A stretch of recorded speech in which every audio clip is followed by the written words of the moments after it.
Hi, everybody, and welcome to another episode of Timesport on the Beat. My name is Fabian Peter, and today in the studio with us, we have former international and also former administrator with the Badminton Association of Malaysia, Datuk James Selvaraj. Thanks, Datuk, for joining us. Thank you, Fabian. How are you, Datuk? I'm okay, fine. Nice to be here. Yeah, Datuk is one of the more known badminton critics in the country as of late. I'm not a critic. I only give positive info to the public as well as to the people who are interested in the game. Yes, true. And a lot has happened, Datuk. So, most recently, not too long ago, we had the Thomas Cup.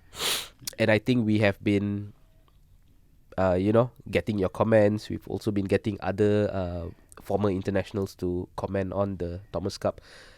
And Malaysia made it to the semi-finals, Yep. right? After 8 years.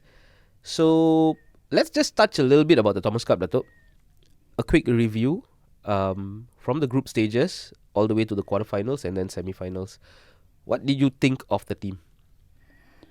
I think the two young boys that were put into the second and third singles gave us some hope of badminton for the future. These were the young boys, Justin and Jimho. What's his name? Junhao. Leong Junhao, yes. So to these boys, I think they played well. Nobody expect them to win because they were just junior. Justin was still a junior. Yep. Was just made it into the elite squad.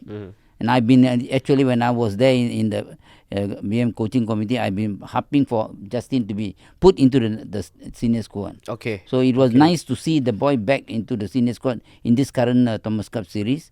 And overall, if you say yes, Algeria we don't have to say. Chinese Taipei we did very well. I think we did well. Hong Kong. We played. Datuk. No, sorry. Hong Kong. Hong Kong. Yeah, Hong Kong. I think we played quite well. Yep. And we managed to win 4-1. I think 5-0. 5-0. Yes. So that means everybody played their heart out and they won. So it was good. Yep. Good in a sense. I'm very happy with the two boys. Yep. The doubles second pair, leave alone Aaron and Wee. Yep. They are established pair, so they had to win whatever it is. But for Izzuddin and his partner to play so well, that was good. Okay. So it came. It was a combination which was there. It broke up. Then we brought him back. Yes. Brought them back, and now that they were playing quite well. Correct. Then they played against Denmark. So then we really went all the way. Yes. So I think that was another match that we played very well to prove ourselves and go into the semis. Correct. So that was a good score. What was the score? We won 3-2. We Okay, so we won 3-1 first. We beat in the group stages we defeated Hong Kong 5-0, we beat Algeria 5-0, and then we lost 3-2 to Denmark. And then we went into the quarterfinals, played Japan, and we won 3-1. Japan was very easy. I don't know. I think they all played their hearts out and they went through it against Japan, I think. Denmark was a good one, a good match for us. And I still remember when I was playing in 75-76, our semi-final was with Denmark. And we beat them. We played 9 games, so it was a matter of beating them 5-4, and that was it. So and they had 3 world champions, ex-world champions, Sven Pri, Flemingdale, Yellow Hansen. So we got them through, and so it was nice to see our team beating them, and then going into the quarters with Japan. And then after that, finally they entered the semi-finals. I was a little skeptical about what happened during the China game, because I thought Jijia was going to beat CU. Looking at the way Jijia was coming into the match, I thought he was going to play well. But on the first game when he was playing with CQ, I was a little surprised that he was not able to. He was bleeding very hard. If you look back at the game, 18-17, 18-16, he was down too far. The guy was leading too far, and he caught up, but he was bleeding so hard. I didn't know. I heard he had sinus, so I don't know whether that sinus worked up on him or what. Somehow they couldn't. But when he lost the first game, I knew he will not be able to pull through in the second game. And that's why you see he just gave up the game at 21-5. So that was a little. If had he beaten CQ, I think we could have easily still matched China in the next few games. Because the confidence of the rest of the team would have be a different level again. Yeah, and because Aaron Week also went on to win their match. Yeah, so that would have been 2-0. Yeah. And can you imagine the one more player in 3 matches suppose score 1 more point? Yeah. So it would have been a different game altogether. Even our doubles went to 3 games. Yeah. So the chances were that we could have beaten even China. Eventually China beat Indonesia in the final. Yeah, with the similar scoreline, which was 3-1 also. But if there were any players, okay, I know Datuk, you just mentioned that you were very happy with the performance of players like Justin, Leong Jun Hao, but these are your up and coming players. Now we also have players like Zijia, Aaron, and Wuyik, who are Olympic bound players. And we know that this year is a very important year. We have the Olympics. Based on their performance at the Thomas Cup, what do you feel? Do you feel that these players have what it takes to win a medal at the Olympics? Winning a medal, I think there is as an opportunity. You have 3 medals there. You got a gold, you got a silver, you got a bronze. So winning the one of the medal is going to be, I think they will get one of the medals. Whether you're going to get the gold, that is the most important. But leave alone the 3 medals, come back to what they are. They are preparing for the Olympics. Olympics is not a small tournament. Just like Thomas Cup, I say, as a team, we play with unity, we play with patriotism, we play with a lot of things. But when you come to individual tournament like Olympics, you have to give your whole heart and soul. And you have to brainwash your brain right now to tell yourself, I'm going to win the goal, I'm going to win the goal. You look at Azizul. I like the way Azizul is playing about his thing. I want to go, with all the age and all the setbacks he has gone through, he still says, I want to win the goal. And he's got really a very, very strong mind, because I was at the 2012 Olympics. I saw how he went through that stage of winning 1 medal for the country. So I think these 2 boys who are the best chance, Jijia for the men's single, Aaron and Wuyik in the men's double, I think they've really got to make up their mind and tell themselves, I am going to win the gold medal. They have to be very positive. And then you see everything will work out for them. But saying that, when you say that, there are another 5 players still on the road, Excelsior, CQ, Jonathan Christie, all are waiting to say, I'm going to win the goal. So who is going to win the goal? So I think these boys have to really, like I always said about Jijia, he's got the height, he's got the size, he's got the power, he's got such beautiful play in himself. Why is he not winning? I always ask myself, and I know Tak Meng, because Tak Meng was under me during the 2012 Olympics that time. He was one of the coaches, and he had proven himself. He had brought in a lot of players from Scotland, he had brought in from Indonesia, he has brought in from Korea, An Si-yong, and all these players. So I think Tak Meng got what it takes to be a good coach. So I hope he also said he wants to retire, so I think he has to do his part by making sure that he's going to help Jijia deliver the goal. Okay, hold on, we just cut, right? I had to silent the phone or something. Yeah, I took your phone. Oh. Okay, just silent now. Wait, I forgot.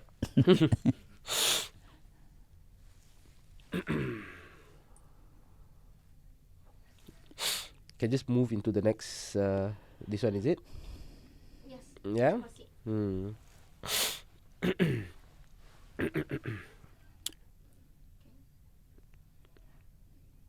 We have finished with Thomas Cup. Yeah.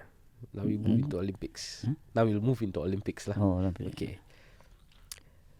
Okay, Datuk. So, moving along, we only have about 70 over days to go before the Olympics. And we also know it's a very crucial period because for players like Zijia, for players like, Aaron and Wuyik, they still have a few more individual tournaments on the World Tour circuit, which is important to determine whether they get good seedings at the Olympics. So, on one side, you want to be very careful. You want to try and avoid injuries and all those kind of things. But on the other hand, you also need to go and play, go all out, and right? Get the results and also, get the results. to get better seedings. So, what would be the sort of dynamics that's actually taking place right now in BAM between the coaches and also the players? I wish I was there, but I'm not there. So, knowing Rexy was with me also during my time when I was there. I know how shrewd the guy is. Okay. How he derives his program, how he tells his coaches what to do and everything. So his experience plays a lot of part here. Whether he's going to allow the players to go all out in all the how many more tournaments? 3 Malaysian Masters, Indonesian, Yes, correct. Singapore. These 3 are there one, and then it's already Olympics. Or is there another more after that? No, not really. No, These are the big ones. The 3, yeah. They so also have Australia. Malaysia is very important. Yep. They have to win. Let's put it this way. What at all costs, men's singles, men's doubles and ladies double, we must try to win the thing and get the best out of it because you're playing at home. Yep. You have to make sure that you deliver your result to let the Malaysian crowd have the confidence in you that you're going to win the thing. So this is very important because you're playing at home. So many people are watching. You got 30 over million people in the country. 20 over people will be watching the TV. Another few thousand players are watching from in the stadium. And I think that you have to show it right your own home crowd that you can deliver the result in thing. To Pearly and Tina, I'll tell Pearly, be careful, but do your best, and both of you can deliver. Yep. You have proven yourself in the French Open. Yes. You can do it again, and you're playing at home. You got the home support, you got everything here. So make sure that you try to deliver the gold medal, the champion. And then to Jijia and Jijia, this no better place for you to deliver the result. You must win to prove to your fans and the people at home that you are still as good as everybody thinks you are. Yep. Then you have to do that. To Aaron away, you have already been the world champion. Yep. So, not say don't be overconfident, but make sure that you play according to how you should play and win the title. And worst, the biggest thing that you can do is try to avoid any injury. That is the most important. You have to be very careful of what you do, how you do, all the exercises, all the weight training that you do. You make sure that you are all in according to what the instructors are telling you. Then only you avoid injury. Yep. Because you have to avoid injury for the next 60 or 70 days left. So it's going to be difficult, but you have to do something. So after Malaysia, then you go to Indonesia. Singapore, I think. and then Singapore, Indonesia. So it's all going to be one after week after week. I look at the tennis series now also. I used to get frightened the way these guys are playing. So the injury is so much. Look, I saw Djokovic playing. He just lost to that new guy. There are so many young players coming up. So too badminton in Malaysia, in the world. You have players from India coming. You have players from Chinese Taipei. You have from Thailand, from Singapore. All up, young boys are coming up. Young boys and girls are coming up. So it's going to be difficult if you don't sustain your level of play. So it's also very important, Dato', in a way that the people at BAM, we're talking about the coaches, we're talking about the ISN staff and all that, to also play their role in making sure that these Olympic-bound players are in their best condition when they go to Paris. That should be the thing at the moment. And all of them should report to Rexy and tell Rexy, this is what we should do. This is not what the player should do, or this is what he shouldn't do. If not, he's going to get injured. So you said exactly. ISN, all the MSN, all the BAM officials and coaches got to sit together and make sure that they are injury free. If anybody is injured, blame what the coach may have overloaded the player or he has not given enough expertise advice to the players. So I think everybody has got to play his part. This is very crucial, the 70 days. No matter the 3 tournaments ahead, I know they have to win as many tournaments to get the better seedings, but they also got to take care of their health. They can. You look at poor Ziyong. I really feel sorry for him. Because the way he was so desperate to play in the Olympics that he went sometime maybe he exerted too much, and in the end he injured himself. And now he's going to be out for a very long time. He's not like people say that spine injury. I don't know what operation he did, but spine injury, spine surgery it's something that you really have to take a long time to recover. Correct.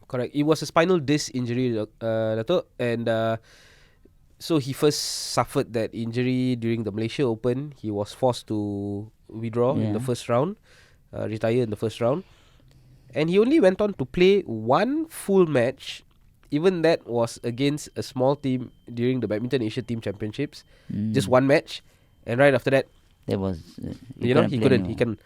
And then they did the operation. They did one operation. After that, only after that. Yeah. So then he had to skip the Thomas Cup. Yeah. Right. And then they found out that there was something not right. Properly done. Yeah.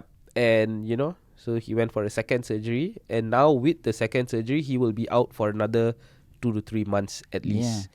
And so what BAM has done is they have written into BWF, and BWF has now granted this ranking protection for him for these 3 months. But what happens after that, we have to wait and see lah. Yeah. And so Dato', now I guess everything is basically about the Olympics, and we've got a representative in each of the 5 disciplines. Malaysia's best medal haul in badminton came in 2016 when we won 3 silver, Chong Wei, and then our men's doubles, Wisham and Wee Kiong, and then Peng Soon and Liu Ying in mixed doubles. Looking at the current batch of players that we have going into the Olympics, do you think we can go one better than that 3 silver? It's going to be very, very difficult for me to predict even in that. I wish they can go there one step further, not even 1-4. Why don't you bring back 4 medals back home, you see? But for me to say yes, they are going to do it, I also have my doubts. As much as I want to say yes, we are going to win 4 medals back. Gigi will win the one thing in the singles, then the men's doubles, then you have the ladies doubles. Ladies single on the day Jim Wei is playing. That girl can be sometime. She took Marin to 3 games. She took An Seong, is it? An Seong also went to 3 games. Defeated Sindhu. She has beaten some of the well-known players. Yes. So you never know what that girl can do. But then again, she's got her problem. She's got some. She also went through some terrible operation and went through life like that. So as much as she's trying her best, you never know whether she will be there or not there. So she's going to play three more tournaments. So she's entered. Has she entered all the 3? I'm not too sure whether she entered all the 3, but it's good for her to take a break. To me, if you ask me, play 1 Malaysian Masters. Next one you take a break and play the 3rd one and be ready for the Olympics. That may be even better. I don't know. I don't know the rules now. How they count. They have to play or not play or no. Only if it's a Super 1000 event. Then they have to play. Then they have that compulsory. The top players will have to play. So now I want to talk about some of our competitors. So as you mentioned earlier, you said as much as we are preparing ourselves, the rest of the world is also preparing themselves, right? So recently I wrote an article quoting an England former international who turned pundit for BWF. So he will give his comments, based on tournaments. So right after the Thomas Cup, he picked Xi Yuqi from China, Jonathan Christie, and Denmark's Anders Antonsen as his top 3 pick for the Olympics. Not even Victor Axelsen, although Victor Axelsen is reigning Olympic champion, world number 1. But according to Ben Beckman, right now Axelsen is a little shaky, not enjoying his best form. And looking at the Thomas Cup and how these 3 players have performed, his bet is one of them is going to win the gold. Do you agree, Dato'? Do you think that these guys are the players to beat at the moment? Like I mentioned earlier, I put that the 4th guy was Axelsen. I didn't put Antonsen. I didn't put, but I put GGI there. So I put the 4 there. Jijia, Excelsior, Jonathan Christie, and CUT. Yeah. Now, look at the way Thomas Cup was played. The one that played the highest, who played the top level thing to win every match was CUT. Yeah. So he played very well. Yeah. But whether he lasts through from now till Olympics, we really don't know. The dark horse is still here. I will tell you, is still Victor. Okay. I still got some feeling that this guy will suddenly appear in the Olympics and try to win the match. So I think this guy, what do you call this Excelsior Victor will have something that I don't know very much about Anton whether he really. I mean he's a good player, but to me, he plays some crazy shots on the court, if you can see. But the dark horse in this whole thing, the dark horse here, I think, is Jonathan. Okay. Jonathan, has been playing very well lately. All the Thomas Cup series, he played very well. And I think he's got what takes for the Indonesian to win the gold medal. So, but I can tell you these 4 are the same level. Okay. On a good day, anybody can win. Jonathan is playing very well. CUT is playing very well. And Thompson, yes and no. Even though Victor lost, but I still tell Victor is up there. Yeah. And Jijia, as I said, is a good player. But whether he's got the right frame of mind to enter the court and tell himself, I'm going to win today, then that's what he is lacking. He is really lacking some confidence in himself that he will win a title, a match. Because as I told you, he's got everything a badminton player has. Why is he not be able to produce the result? And I said only the coach can tell you what exactly. He has to tell the coach what is wrong with him. And he himself admitted it.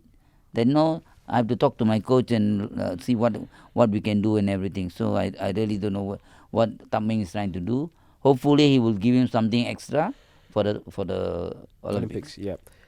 And on that note, Dato, I also want to ask you about Tatming, who has recently announced, that after the Olympics, he's retiring from international coaching. And he also made it very clear. He said that, Team Lizijia was briefed about this. They know about his intentions, that he was going to come in and focus on the Paris Olympics. In his own words, he said, it is a do or die mission for both him and Zijia, the Paris Olympics. Zijia is only 26 this year. But do you also agree that this is the Olympics for Zijia to shine? This is his Olympics? Or, he still has it to go for like maybe the 2028 Los Angeles Games? You bring me back to the thought of our great Lee Chong Wei. That guy was the terror. At the age of 30, he was still fighting on the court with Lin Dan. You see the way he was playing. 2012, how old would have been? I can't remember. He's now 90, he's now 42. So he's 42 years old. So it'll be 10 years ago. 32. So around 30, he was still fighting. So imagine how Chong Wei was fighting at the age of 30. Will Jijia be there at 30 years old to win the gold medal? I have my doubts. Not that he will not be able to play. He'll be able to perform if he carry on playing. If he be able to sustain his momentum, he will be able to play like Lee Chong Wei. But whether he'll be like Lee Chong Wei and playing on the court, fighting like to the last point, I really don't know. Because why? The two person are two different type of games. Lee Chong Wei had all the strokes. He had the power. He had a fantastic smash. But this guy, Jijia, has got a more powerful smash. He's much faster on the court when his movement, when really is at his peak. And he plays different type of game against Lee Chong Wei also. So that's why I say he'll be a different player altogether. But whether he'll be able to sustain that level of play till 30 years old, I really don't know. Whether he will be able to do. So, but for Tak Meng, I know he said he wants to retire. And we have to accept that, that he really wants to retire from international badminton and concentrate. I don't know what he wants to do now. But I think he's back home now. He's been away from the country for quite a number of years. So I think that's why he wants to come back home to do whatever he wants to do. Yeah. And for Jijia, I think this is the chance to prove to Tak Meng that in the 1 over year that he's been with him, he'll be able to prove that he wins the goal if he's good enough to win the goal. Yep. Okay, Dato', I have one last question. Still on the topic of coaches, BAM has recently advertised saying that they are looking to hire a men's singles coach. And when asked for comments, Michelle, who is BAM's head of administrators, said that it's a move in anticipation of what's going to happen after the Paris Olympics. Of course, it remains to be seen whether the current coaches, who are Hendrawan, Tesubok, and James Chua, will have their contracts renewed, or we could be seeing some new faces coming in, a restructure of the coaching setup. But there is also talks that things are going to change in BAM, in how they do things. Some of the players might be released, senior players might be released to become professional players. What is your take on this, Dato'? If you look at the single setup of coaches, Tesubok and Henderwan have been there for many years. So whether they have given the result, they have proven that they are the best coaches around or not, results have shown to ourselves. So BM got to assess all these things, analyze what coaches have done. Have they delivered, not delivered? If they have not delivered, then it's their right to find new coaches. And now it's proving again BM, for them to advertise they need singles coaches. They feel that it's time for these two coaches to make way for new coaches to come in. So if you look around the whole world, looking at all the coaches that are taking care of all the different players around the world, where can they find a good coach? From China, from Korea, from somewhere. They will have to find. Yes, it's good that they are looking for new coaches to come, because they want to revamp the whole setup, revamp everything. It's good because they know that these two coaches have been there for a long time. If they have not been proven and not given the result, they have to make way for new coaches to come in. Then they become assistant coaches. They stay with the squad, or they don't stay. It's up to them. You see? So you really have to look at the whole scenario of what exactly is happening around the world. Can we get good coaches from other parts of the world? No. Yeah. Are we going to get Sun Jun from China? Are we going to get somebody from somewhere, Korea, or somebody from Japan or something like that? Because I also heard that Park Ju-bong's contract is finishing also end of this year. So whether he's going to stay with Japan or not, we don't know. See, and we also got two coaches there. Yeah. We have got Kim Soon and Kim He and Jeremy Gunn there. So it's a revolving thing lah. They evolve from country to country. If Park Ju-bong is not there, whether our two coaches are going to be there, because it was Park Ju-bong that brought the two coaches there, see. Yeah. So if he goes, maybe they will pack up and leave and go to another country, see. So we don't know. But if anything new happens, it's always good for the thing. They always change, it's always for the better. Yeah. So hopefully we'll find the correct coach to redo the whole thing again, see. Yep. So we can hope for the best, Dato'. I guess, very important year again. We are all looking forward towards the Olympics. Yeah. But right before that, we have our very own Malaysia Masters. And we hope our players would perform. On home ground, right? The best place for them to perform and deliver, and to sort of give the fans that confidence that, okay, it's very, very important. These are our champions who are going to go to the Olympics. Yeah, they have to make sure that they win. They will make sure that they deliver the result for the country. For every Malaysian to celebrate that they can win both the men's single, men's double, mixed doubles. Whichever one they can win, it'll be good for us. It'll be a booster for all the players. Yes. And on that note, Dato', thank you very much for joining us at the studio for another episode of Timesport on the Beat. My name is Fabian Peter, and if you would like to listen to this podcast, you can head over to Audio Plus, Spotify, Apple Podcasts, and Google. Audio Plus.